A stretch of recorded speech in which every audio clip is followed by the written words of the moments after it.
بسم اللہ الرحمن الرحیم نحمدہ و نصلی علی رسولہ الکریم۔ میرے محترم سامعین، چونکہ رمضان المبارک کی آمد ہے، اس لیے میری گفتگو کے عنوانات زیادہ تر رمضان المبارک ہی سے متعلق ہوں گے۔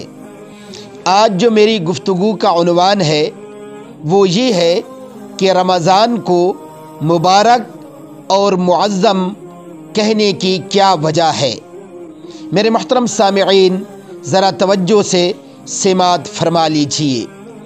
رمضان کے ساتھ مبارک و معظم کا لفظ لگا کر رمضان المبارک اور رمضان المعظم بولا جاتا ہے۔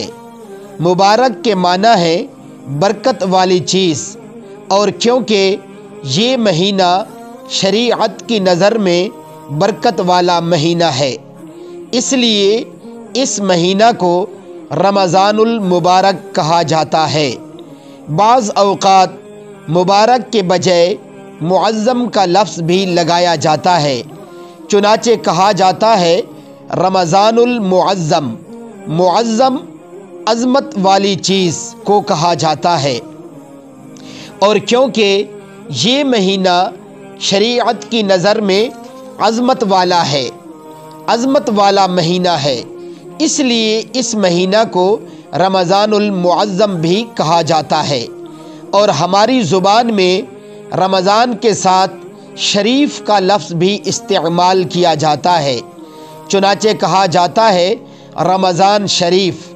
شریف کے معنی ہے شرافت والی چیز، اور یہ مہینہ کیونکہ تمام مہینوں میں سب سے زیادہ شرف رکھنے والا ہے، اس لیے اس کو رمضان شریف بھی کہہ دیا جاتا ہے۔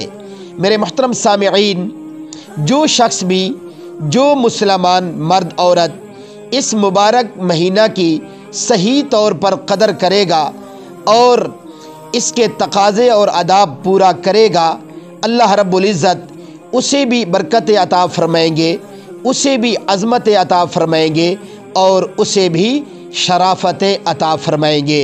وآخر دعوانا ان الحمد للہ رب العالمین۔